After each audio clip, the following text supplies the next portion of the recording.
mean by personal branding and branding generally is not the stick-on bits. It's about an organising principle, not only for business but also for yourself. So I just use brand thinking to help people think about what it is they want to do, what it is they're trying to do, and how to make it all work to get them more sustainable influence and value, just like you might do with a commercial brand. So I use some of the lessons from commercial branding to personal branding, and you go, what are the three key principles? Clarity of what you stand for, what you're good at, understanding yourself, and understanding yourself properly so you don't visit any bad stuff that you've got going on with people around you. And to be clear about your goals, not only about your strengths, but also your goals. And sometimes your goals might be short term, like, when I was working full time and the children were small, my goal was to stay awake, stay awake. And sometimes it might be just to earn enough money to keep the show on the road. And sometimes it might be about saving the world, but you do need to be clear about strengths and goals. Secondly, is coherence about how that shows up through everything you do. Don't say you want to be managing director or CEO if you don't understand numbers and you don't understand how the business works. You need to make things coherent.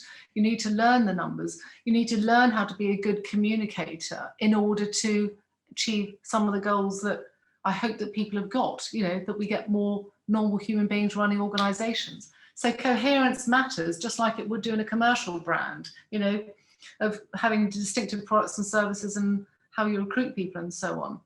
And the third thing is about leadership. And obviously that's about who runs the organization, the commercial company, but you are the leader of your own personal brand. You need to keep on learning new things, being nosy, being restless and, developing yourself in ways that keep your skills up to date and keep your energy going and keep your, ambition going. And particularly if you're the sort of person who can end up running an organization, because all I would say is that if you can do it, please do it, because you can do it differently when you end up running organizations. So I think some of those principles are really clear. And yes, of course, you can do lots of interesting content to raise your profile once you've found your clarity about what it is that you are good at and you care about, etc.